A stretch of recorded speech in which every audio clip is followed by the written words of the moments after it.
പാറ്റകളുടെ demand അംഗീകരിച്ച് ധർമ്മേന്ദ്ര പ്രധാൻ രാജിവെച്ചത് ഏറ്റവും നല്ലൊരു തീരുമാനമായി എന്നാണ് എനിക്ക് തോന്നുന്നത്. കാരണം പാറ്റകളുടെ സമരത്തിന്റെ പുറകിൽ ന്യായമായ ചില ആവശ്യങ്ങൾ ഉണ്ടായിരുന്നുവെങ്കിലും സമരം നടത്തിയവരുടെ ഉദ്ദേശം ആ ആവശ്യങ്ങൾ നിറവേറ്റുക അല്ല എന്ന് ഇന്നിപ്പോൾ രാജ്യത്തെ ഒട്ടുമിക്ക ആളുകൾക്കും മനസ്സിലായിരിക്കുകയാണ്. ഏറ്റവും പുതിയ സംഭവം എന്താണെന്ന് വെച്ചാൽ നീറ്റ് ക്രമക്കേടിനെതിരായിട്ട് വിദ്യാർത്ഥി സമരത്തിൽ പങ്കെടുത്ത് ജയിലിലായ മുഴുവൻ വിദ്യാർത്ഥികളെയും ജയിൽ മോചിതരാക്കാനായിട്ട് കോടതിയുടെ നിർദ്ദേശം വന്നു. തുടർന്ന് കോടതിയിൽ നടന്ന വാദപ്രതിവാദങ്ങൾക്കൊടുവിൽ കോടതി പറഞ്ഞത് ക്രിമിനൽ പശ്ചാത്തലം ഉള്ളവർ ഒഴികെയുള്ളവരെ വിട്ടയക്കാനാണ്.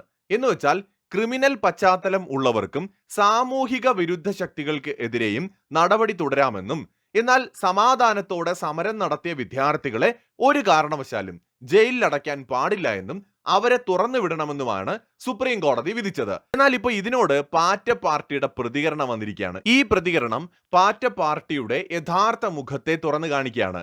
നോട്ട് അക്സെപ്റ്റബിൾ എന്നാണ് CJP ഇപ്പോൾ സുപ്രീം കോടതി വിധിക്കെതിരെ പ്രതികരിച്ചിരിക്കുന്നത്. സുപ്രീം കോടതി എന്താണ് പറഞ്ഞത്? ജന്തർ മന്ദറിൽ സമാധാനത്തോടെ സമരം ചെയ്ത് ആരെയും എന്ത് ചെയ്യാൻ പാടില്ല? അറസ്റ്റ് ചെയ്യാൻ പാടില്ല. അങ്ങനെ ആരെങ്കിലും അറസ്റ്റ് ചെയ്തിട്ടുണ്ടെങ്കിൽ അവരെ വിട്ടയക്കണം. എന്നാൽ അക്രമം കാണിച്ചവരെയും ക്രിമിനൽ പശ്ചാത്തലമുള്ളവരെയും അവർക്കെതിരെയുള്ള നടപടി തുടരാമെന്നും കോടതി പറഞ്ഞു. ഇതിപ്പോ പാറ്റകൾക്ക് അക്സെപ്റ്റ് ചെയ്യാൻ പറ്റില്ല എന്നാണ് പാറ്റകൾ ഇപ്പോൾ പറയുന്നത്. പാറ്റകൾ പറയുന്നത് അവിടെ സമരത്തിൽ വന്ന് ഈ കൊള്ളരുതായ്മ കാണിച്ച അല്ലെങ്കിൽ ക്രിമിനൽ പശ്ചാത്തലമുള്ള എല്ലാവരെയും, അതായത് സമാധാനത്തോടെ സമരം ചെയ്തവരെ മാത്രമല്ല കുഴപ്പക്കാരെയും വിട്ടയക്കണം എന്നാണ്.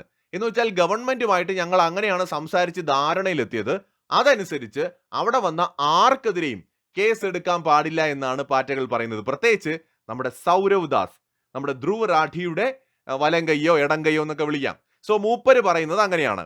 എന്നിട്ടിപ്പോ വീണ്ടും ഗവൺമെന്റിനെ ഭീഷണിപ്പെടുത്തുകയാണ്. സർക്കാർ നൽകിയ വാക്ക് പാലിക്കുന്നതിൽ പരാജയപ്പെട്ടാൽ രാജ്യവ്യാപകമായിട്ട് വീണ്ടും വലിയ പ്രക്ഷോഭം ആരംഭിക്കുമെന്നാണ് CJPയുടെ മുന്നറിയിപ്പ്. അതായത് നമ്മുടെ സൗരവ് കരുതുന്നത് സുപ്രീം കോടതിയുടെ മുകളിലാണ് സൗരവിനെ പോലെയുള്ള 4, 3, 7 പിള്ളേരെന്നാണ്.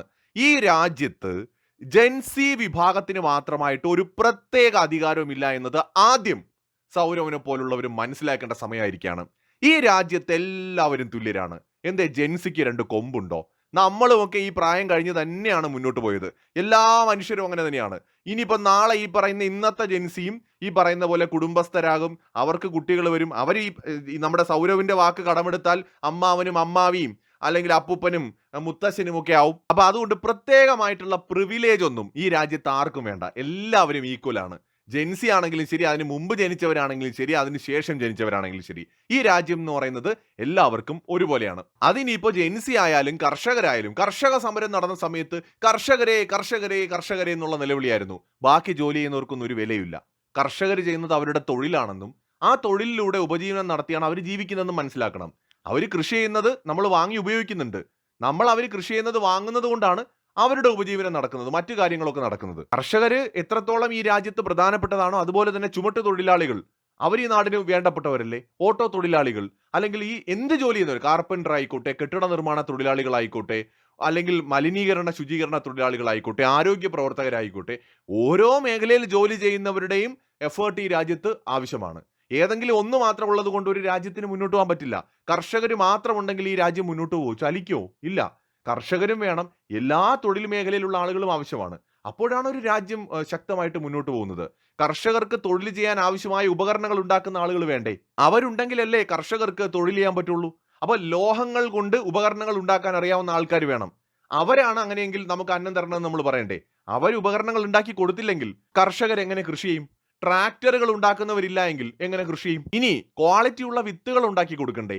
ഇതിനകത്ത് കള വരാതിരിക്കാൻ അല്ലെങ്കിൽ ഇത് കേട് വരാതിരിക്കാൻ അതിലടിക്കുന്ന മരുന്നുകൾ ആവശ്യമില്ലേ? ഇതുണ്ടാക്കുന്ന ആളുകൾ വേണ്ടേ? അപ്പോൾ ഒരു രാജ്യം നിലനിൽക്കുന്നത് ഏതെങ്കിലും ഒരു വിഭാഗം ഉള്ളതുകൊണ്ടല്ല. ഒരു രാജ്യം പരസ്പരം എല്ലാ മനുഷ്യരുടെയും ഇടപെടലുകളും സഹകരണവും കൊണ്ടാണ് നിലനിൽക്കുന്നത്. അപ്പൊ ജെൻസി എന്ന് പറയുന്നതിന് പ്രത്യേകിച്ച് കൊമ്പൊന്നുമില്ല. ഞങ്ങൾ ഈ നാട്ടിലെ യുവാക്കളാണ്, അതുകൊണ്ട് ഈ രാജ്യം എങ്ങനെ ചലിക്കണമെന്ന് ഞങ്ങൾ തീരുമാനിക്കുമെന്ന് അങ്ങ് പുത്തരിക്കണ്ട മൈതാനത്ത് പോയി പറഞ്ഞാൽ മതി. ഈ രാജ്യത്തൊരു ഭരണഘടനയുണ്ട്, നിയമവ്യവസ്ഥയുണ്ട്, കോടതിയുണ്ട്, പോലീസുണ്ട്. അപ്പോൾ തെരഞ്ഞെടുക്കപ്പെട്ട ഗവൺമെന്റുകളുണ്ട്, സംസ്ഥാനങ്ങളിലുമുണ്ട്, കേന്ദ്രത്തിലുമുണ്ട്. ഇതൊക്കെ തീരുമാനിക്കാൻ അവരൊക്കെ ഉണ്ട്. പിന്നെ പ്രതിഷേധം, അത് ആർക്കും പ്രതിഷേധിക്കാം. അവരുടെ ആവശ്യങ്ങൾക്ക് വേണ്ടി ജനാധിപത്യ രാജ്യത്ത് പ്രതിഷേധിക്കാം. ഗവൺമെന്റ് അതിൽ ന്യായമുണ്ടെങ്കിൽ പരിഹരിക്കും, ന്യായമില്ലാത്തവയാണെങ്കിൽ അത് തിരസ്കരിക്കും. അതൊക്കെ ജനാധിപത്യ രാജ്യത്ത് സ്വാഭാവികമാണ്. എന്ന് വെച്ച് സുപ്രീം കോടതിയുടെ മുകളിലാണ് തങ്ങൾ എന്നൊന്നും ആരും കരുതരുത്. സൗരവ് ദാസിനെ പോലുള്ളവർക്ക് തോന്നുന്നുണ്ടാവും ഞങ്ങൾ സമരം ചെയ്ത് ഒരു മന്ത്രി രാജിവെച്ചു. എന്ന് വെച്ചാൽ പ്രതിപക്ഷത്തിന് ഇന്നേ വരെ കഴിയാത്ത കാര്യമാണല്ലോ. അങ്ങനെയാണ് മാധ്യമങ്ങൾ അതിന് കൊടുക്കുന്ന ഹൈപ്പും. രാഹുൽ ഗാന്ധിയെ കൊണ്ട് പോലും പറ്റാത്തത് പാറ്റകൾ നേടിയെടുത്തു എന്ന് പറഞ്ഞിട്ട് അതിന് വലിയ ഹൈപ്പൊക്കെ കൊടുക്കുമ്പോൾ സൗരവിനും അഭിജിത്തിനും ഒക്കെ അങ്ങ് തോന്നുകയാണ് ഞങ്ങൾ എന്തോ വലിയ സംഭവമായി പോയി. അങ്ങനെയൊന്നുമല്ല. വിദ്യാർത്ഥികളുടെ സമരത്തിൽ ചില കാര്യങ്ങളിൽ ന്യായമുണ്ടായിരുന്നു. അത് ആർക്കാണ് അല്ല എന്ന് പറയാൻ പറ്റുന്നത്? ഈ പറയുന്ന സൗരവിനും അഭിജിത്തിനും ഒന്നും അതിനകത്ത് ഒരു റോളും ഇല്ല ശരിക്കും പറഞ്ഞാൽ. ജെന്യുവിൻ വിദ്യാർത്ഥികൾ ഇവർ ആ മൂവ്മെന്റിനെ നയിച്ചു, അതിനെ രാഷ്ട്രീയമായിട്ട് ഉപയോഗിക്കാൻ ശ്രമിച്ചു എന്നതല്ലാതെ ശരിക്കും വിദ്യാർത്ഥികൾക്ക് ചില പ്രശ്നങ്ങൾ ഉണ്ടായിരുന്നു. അത് പരിഹരിക്കാനാണ് മോദി സർക്കാർ ഇപ്പോൾ ശ്രമിക്കുന്നത്. അതിന്റെ ധാർമ്മിക ഉത്തരവാദിത്തം ഏറ്റെടുത്തുകൊണ്ടാണ് ധർമ്മേന്ദ്ര പ്രധാൻ രാജിവെച്ചത്. അതിന്റെ പേരിൽ വല്ലാതെ അങ്ങ് അഹങ്കരിക്കരുതേ. സുപ്രീം കോടതിയുടെ മുകളിലൊന്നും അല്ല ഇവിടെ ആരും. സമരത്തിൽ പങ്കെടുത്ത ഒരു വിദ്യാർത്ഥിയുടെ പേരിലും മാന്യമായി പങ്കെടുത്ത അല്ലെങ്കിൽ സമാധാനത്തോടെ സമരം ചെയ്ത് ആർക്കെതിരെയും കേസെടുക്കാൻ പാടില്ല എന്ന് തന്നെയാണ് വ്യക്തിപരമായി എനിക്കും അഭിപ്രായമുള്ളത്. ഒരുപക്ഷെ പ്രേക്ഷകർക്കും ഈ രാജ്യത്തെ ഒട്ടുമിക്ക ആളുകൾക്കും അതേ അഭിപ്രായമായിരിക്കാം. അതേസമയത്ത് അവിടെ വന്ന കൊടും കുറ്റവാളികൾ, ക്രിമിനലുകൾ, അവിടെ വന്ന് കുറ്റകൃത്യങ്ങൾ ചെയ്തവർ, അവരെയൊക്കെ അങ്ങ് വെറുതെ വിടണമെന്ന് പറയാൻ, ഇത് നിയമവാഴ്ച നിലനിൽക്കുന്ന ഒരു ജനാധിപത്യ രാജ്യമാണ്. കനേഡിയൻ സ്റ്റൈലിലൊക്കെ പറയുകയാണെങ്കിൽ റൂൾ ഓഫ് ലോ നിലനിൽക്കുന്ന ഒരു രാജ്യമാണ്. ഈ രാജ്യത്തിന് അതിൻ്റെതായ ഒരു സിസ്റ്റം ഉണ്ട്. ആ സിസ്റ്റം അനുസരിച്ച് ഇവിടെ കാര്യങ്ങൾ നടക്കുള്ളൂ. അതിപ്പോ ഏതെങ്കിലും ഒരു പാർട്ടിയോ പഴുതാരയോ വിചാരിച്ചാലൊന്നും മാറ്റിമറിക്കാനൊന്നും പറ്റില്ല. അങ്ങനെ കഴിയുമെന്നൊക്കെ നിങ്ങൾക്ക് തോന്നുന്നുണ്ടെങ്കിൽ അത് വെറും വ്യാമോഹം മാത്രമാണ്. മറ്റൊരു വീഡിയോയുമായി വീണ്ടും കാണാം.